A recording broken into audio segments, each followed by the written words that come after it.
వీళ్ళ దగ్గర డబ్బులున్నాయని విచ్చలవిడిగా ఖర్చు చేస్తే అది నాకు సంతోషకరమైన వార్త ఎలా అవుతుంది? నువ్వు మెరుపుకి అరుపుకి రెండిటికి ఒకేలా స్పందిస్తావని తెలుసులే. రేయ్, ముందు చిన్న కోడలి మనసులో మాటను పూర్తిగా చెప్పనివ్వండి. నాకు ఆస్తి ఇవ్వకుండా మీరు సంబరాలు చేసుకోవటానికి వీల్లేదు.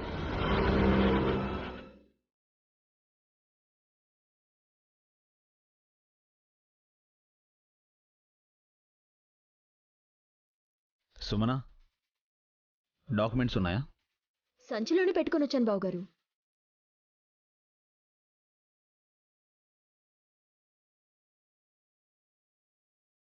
మీరొక సంతకం, మీ ఆవిడొక సైన్ గీసేస్తే మీకు నాకు రామ్ రామ్. ఇటివ్వు చెల్లి. ముందు నువ్వే సంతకం పెడతావాక? మాత హస్తవాసి బాగుంటుంది కదా. కరెక్ట్ నైని, నువ్వే పెట్టు. పెట్టేది సంతకం కాదు బాబుగారు, పొయ్యిలో ఈ చిత్తు కాగితాలు.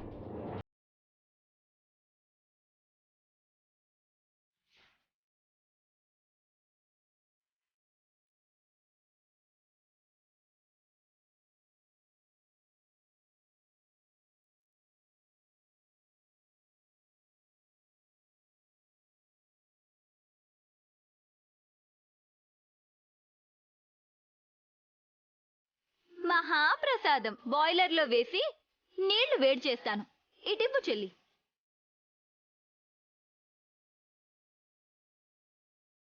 సుమనా, అరే ముక్కలు చేస్తే అలా చూస్తూ ఉన్నావేంటి? అర్రవేంటి?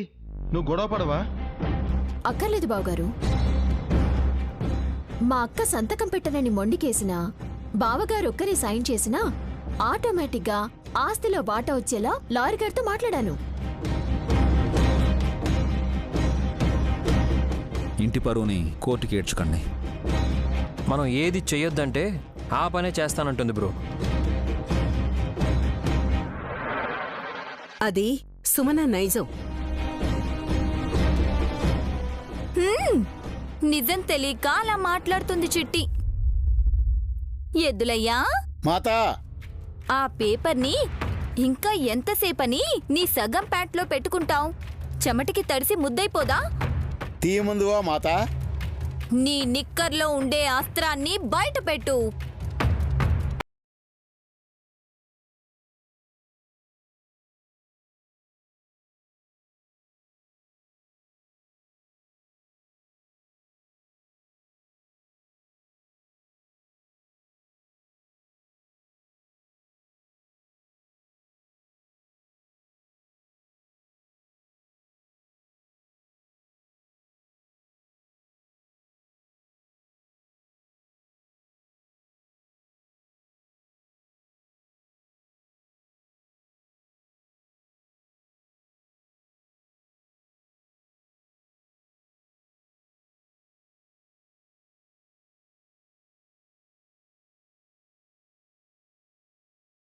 గలదు, తెలుగే కదా, సమస్య ఏం లేదు. ఇవ్వు. మీరేదో ఫిట్టింగ్ పెట్టారని తను టెన్షన్ పడుతుంది. రే విక్రాంత్, హెల్ప్ చేయరా. చదివి పెడతాను బ్రో.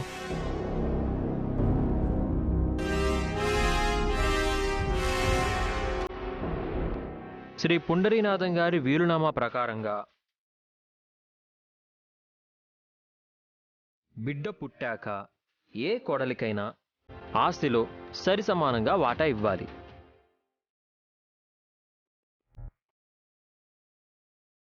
అయితే ఆ బిడ్డ సజీవంగా చిరంజీవిగా ఉండాలి. సజీవమన్నా చిరంజీవిగా ఉండటమన్నా రెండూ ఒకటే కదా. తేడా ఉందత్తయ్య. మీకు చెప్తే మా చెల్లికి కూడా అర్థం అవుతుంది కాబట్టి క్లుప్తంగా చెప్తాను, వినండి.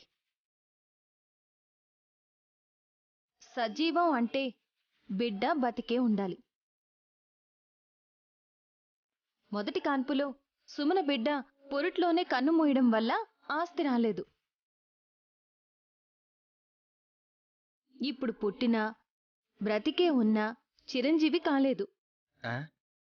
అర్థం కాలేదు.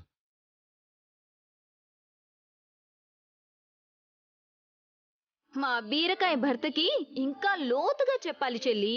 ఏయ్ నీకు అర్థమైంది, నువ్వు చెప్పవే. సింపుల్ రాజా. బుజ్జి తల్లుల్ని చిరంజీవి గాయత్రి గానవి అని అంటారు. మన పూనాని కూడా చిరంజీవి పుండరీనాథం అని అంటారు. అయితే సుమన బిడ్డని ఏమంటారు? చిరంజీవి పాము పిల్ల అని అంటారా?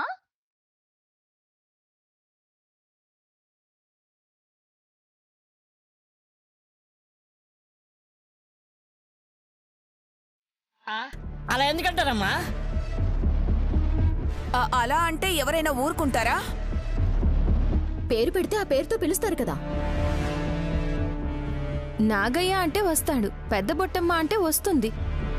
పేర్లున్నా సరే పావులనే అంటారు. నీ కూతురో వాళ్ళ కూతురో అది ముఖ్యం కాదు.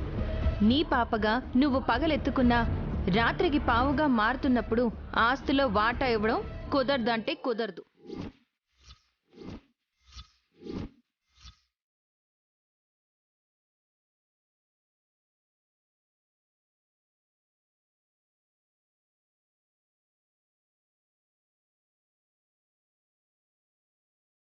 ఎవరు చెప్పారు? కోర్టు డిక్లరేషన్ సుమనా. నేను కల్పించి చదవలేదు. నువ్వు 10 సార్లైనా చదువుకో. అయితే ఏ తర్వాత చిన్న మరదలకి ఆస్తి రాదన్నమాట. రూపాయి కూడా రాదు.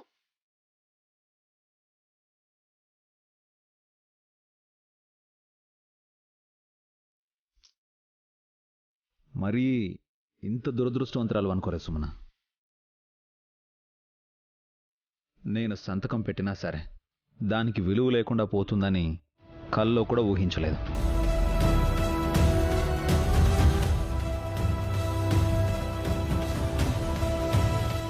నీతిగా ధర్మంగా నడుచుకునుంటే ఆస్తి ఇచ్చేవాళ్ళు.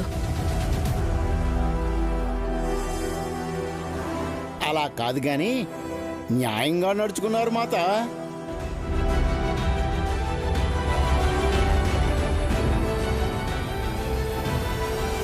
లా అండ్ ఆర్డర్ ప్రకారమే ఫాలో అవ్వాలి కదా. నేను పడ్డ కష్టాన్ని కూడా మీరు లెక్కలోకి తీసుకోలేదన్నమాట.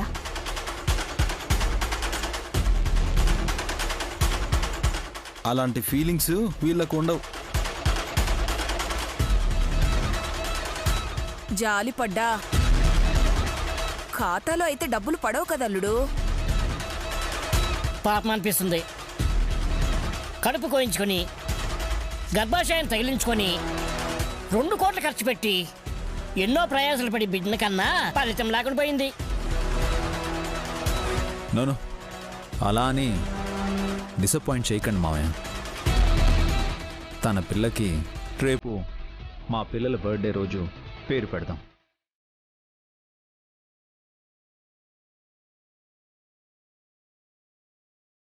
ఆ తరువాత ఆ పాప పేరు మీద 10 కోట్లు డిపాజిట్ చేస్తాను.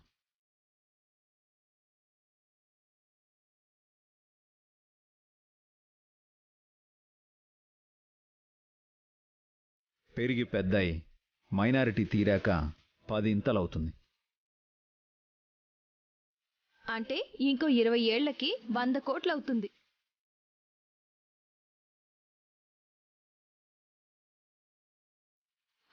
మరి ఇంకేంటే సుమ్మి, అపర కుబేర్రాలవుతుంది నీ బిడ్డ.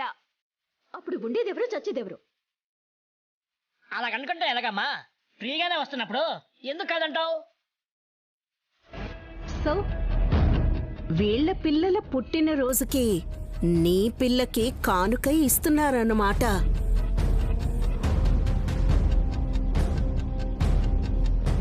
అది సరే, గానవి పుట్టినరోజు నాడే గాయత్రికి బర్త్డే చేయడం ఎందుకు? ఇద్దరూ ఒకే రోజు పుట్టలేదు కదా. కదా కదా అంటే కదా అంటావేంటే?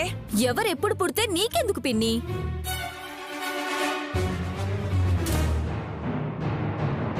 పార్టీలో పాల్గొన్నామా, బ్రేవ్ అనేదాకా తిన్నామా తాగామా, ఇంతే కదా కావాల్సింది. నేను నీలా కాదే హాస్, ఏదైనా పద్ధతిగా జరగాలి. అత్తయ్య, గాయత్రిని కూడా మనం దత్తత తీసుకున్నాక ఇద్దరి పుట్టినరోజు ఒకే రోజు ఒకేసారి చేస్తే ఖర్చు తగ్గుతుంది, తృప్తి పెరుగుతుంది. డబ్బులు మూలుగుతున్నాయి కాబట్టి ఎన్ని ఆటలైనా ఆడతారు.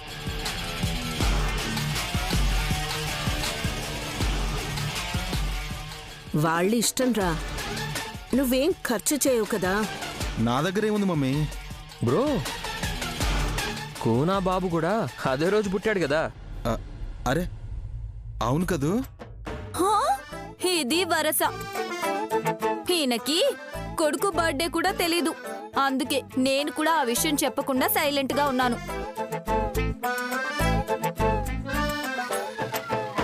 అత్తయ్య కూడా ఏమీ తెలియనట్టుగానే ఉంది. చెప్తే నాలుకేమైనా అరిగిపోతుందా కరిగిపోతుందా?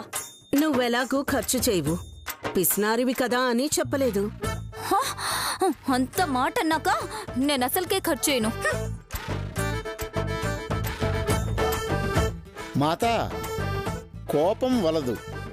ఒకే వేడుకలో ముగ్గురికి జన్మదిన వేడుకలు జరపడంతో పాటు చిట్టిమాత బిడ్డకి నామకరణం కూడా చేయొచ్చు కదా.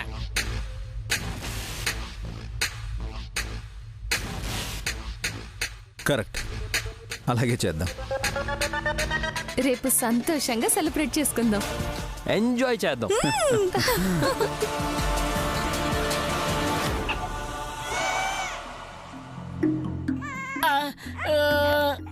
ఎప్పుడు చూడనట్టు అలా చూస్తున్నారేంటండి? ఎత్తుకోవచ్చు కదా. అయ్యో నానా, అయ్యో తీసుకోవద్దు. పిల్లని తీసుకుంటే రిస్క్ అంటారేంటండి? చీకటి పడడానికి ఎంతసేపు లేదే. పిల్ల కాస్త పాపగా మారుతుందనే ఏడుస్తున్నా కూడా ఎత్తుకోలేకపోతున్నాను. బా ఊరుకోండి బాబాయ్, పిన్నిని ఎందుకు భయపెడతారు? హలో, మామయ్య అన్న దాంట్లో నిజం ఉంది. పాప అంతలా ఏడుస్తుంటే సుమన్ ఎక్కడుంది? ఆస్తి ఇవ్వలేదని అలిగిందేమో. సుమనా, హే సుమనా, ఎక్కడున్నావు? ఎందుకలా అరుస్తున్నారు? కొంపని పిల్లని వదిలి ఎక్కడికెళ్ళి చేస్తాను? తల్లొక చోట పిల్లొక చోట ఉండకూడదు సుమన. ఆహాహాహా, మీరు బానే చెప్పారు బావగారు. మరి మా అక్క ఇక్కడే ఉంది. మిమ్మల్ని కన్న మహాతల్లి గాయత్రి దేవతయ్య పుట్టాక తప్పిపోయి ఎక్కడుందో కూడా తెలీదు.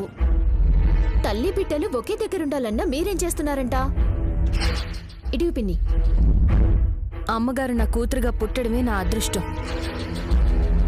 దురదృష్టవశాత్తు దూరం అయ్యారే గాని దగ్గర అవడానికి ఇంకెంతో కాలం పట్టదు.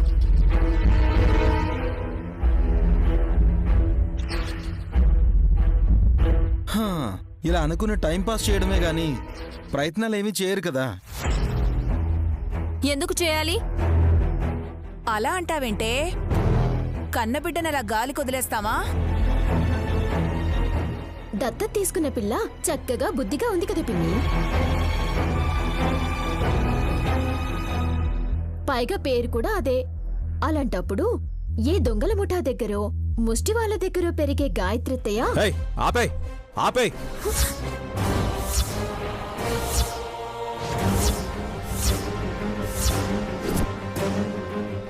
పులి మా అమ్మ అలాంటి బిడ్డనే కన్నది. తను పునర్జన్మ ఎత్తిన పులిలానే బతుకుతుందే తప్ప నువ్వు దిగజారి మాట్లాడే విధంగా ప్రాణం ఉండగా ఉండదు. నన్ను దిగజారిపోయానని అంటున్నారా? నోర్మివే, ఎందుకలా ఏడుస్తావ్? నువ్వే కాదు, నేనేడ్చినా కూడా ఇక్కడెవరు పట్టించుకోరు. నీ కోపాన్ని పసిపిల్ల మీద చూపిస్తావేంటి సుమనా?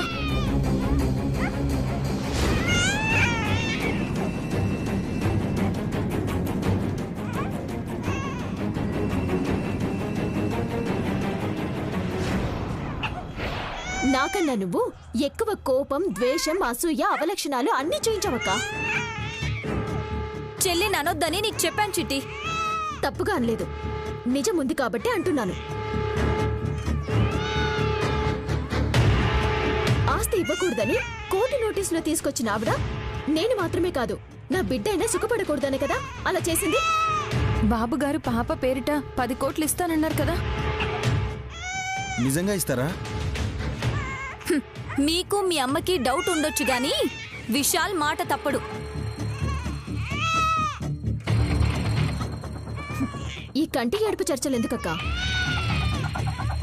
ఏయ్, ఎందుకలా పోరు పెట్టుకుని ఏడుస్తావు?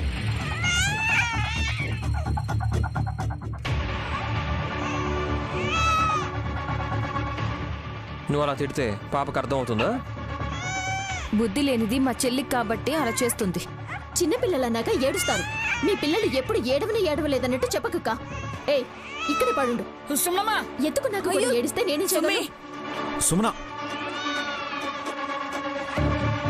సుమనమ్మా కనీసం పాలైనా అయ్యమ్మా. కలుపుకొని వచ్చేదాకైనా ఆగాలి కదా. నీ పాలే పట్టు. ఈ పిల్ల పాము పిల్లని ఆస్తి రాదని మా అక్క తేల్చేసింది. ఇప్పుడు నేను పాలిస్తే నన్ను పీల్చి పిప్పి చేసేస్తుంది. దీనికోసం నేనెందుకు ఆరోగ్యం పాడు చేసుకోవాలి? అసలే సన్నగవుతున్నాను.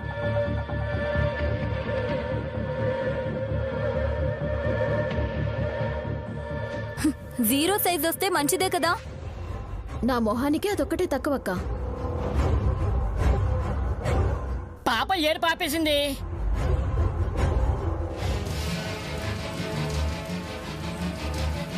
పామైంది కాబట్టి.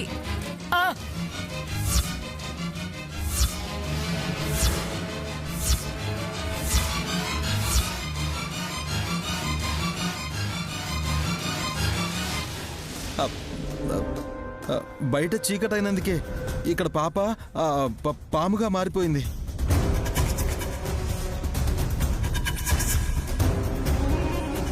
నేను ఎప్పుడా చెప్పాను మీ అత్త లేదు. ఇప్పుడు ఎత్తుకోవే, ముందు పెట్టుకో, నేను చూస్తాను. ఇప్పుడు ఎత్తుకోవడానికి వీలవదండి. ఇంకెక్కడ ముద్దు పెడతాను. ఎవరూ భయపడాల్సిన అవసరం లేదు. వాళ్ళిద్దరి మధ్య తల్లి బిడ్డల సంబంధం ఉన్నంత వరకు, ఉంది అని అనుకున్నంత వరకు పాప అయినా పావైనా ఏమీ చేయదు.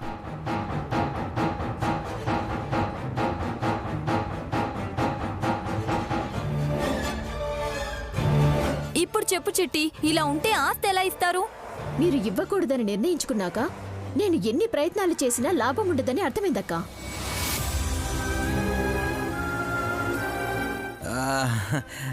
చిన్న మరదలా, ఆ పాముని పక్కకు తోలేయచ్చు కదా. అన్నయ్య, దయచేసి మీరు పాముగా చూడకండి, పాపగానే చూడండి. ఏయ్, నువ్వు భలే చెప్తావు. అమ్మ కూచి అని దగ్గరికి తీస్తే కండ పీకేస్తుంది. సుమన, గదిలోకైనా తీసుకెళ్ళు. పాముని పట్టుకోమంటారా? నా వల్ల కాదు. పోనీ నువ్వు చెప్పు, వింటుంది. ఏం చెప్పాలి? గదిలోకి వెళ్ళమని చెప్పు చిట్టి. ఇక్కడుంటే అందరికి భయంగా ఉంది. గదిలోకి వెళ్ళు.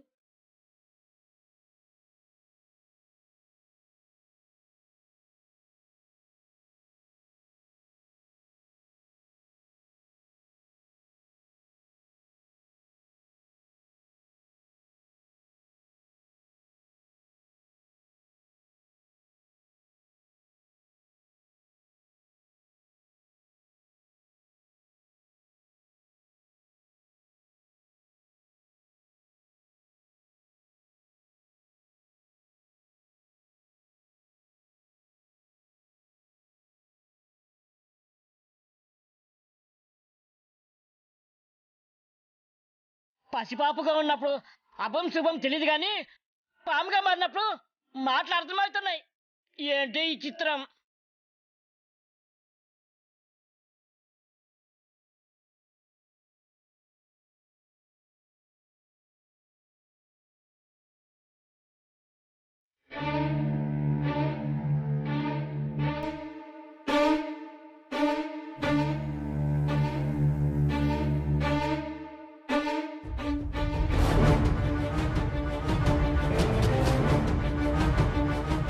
ఏం చేస్తున్నావు సుమనమ్మా? డిస్టర్బ్ చేయకండి బాబాయ్. కనీసం తల కూడా తిప్పకుండా సమాధానం ఇస్తున్నావంటే అంత బిజీగా ఉన్నావా సుమి? ఇప్పుడు రిప్లై లేదు అనంటే చిట్టి ఏకాగ్రతకు భంగం కలగకుండా జాగ్రత్త పడుతుంది అని అర్థం.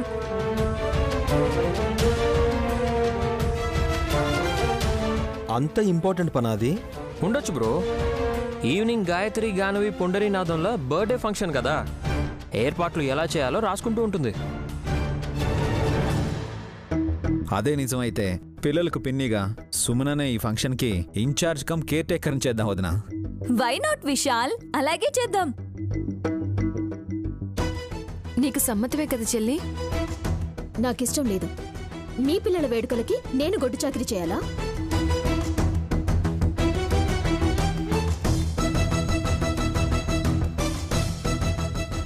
నీ కూతురుకు కూడా ఫంక్షన్లోనే పేరు పెట్టాలనుకున్నాం కదా. అందుకే కదా ఏ పేరు పెట్టాలా అని వెతుకుతున్నాను. హో వార్ని, ఇన్ని పుస్తకాలు ల్యాప్టాప్ ముందేసుకుని బిల్డప్ ఇస్తుంటే ఇంకేదో ఘనకార్యం చేయబోతున్నాం అనుకున్నాం కదే. పోజులు కొడుతూ పేజీల మీద రాసుకునేది పేర్లా? అన్ని పేర్లు ఎందుకు మరదలా, ఒక పేరే కదా పెట్టేది. ఆ పేరు కూడా చాలా స్పెషల్గా ఉండాలి కదా బావగారు.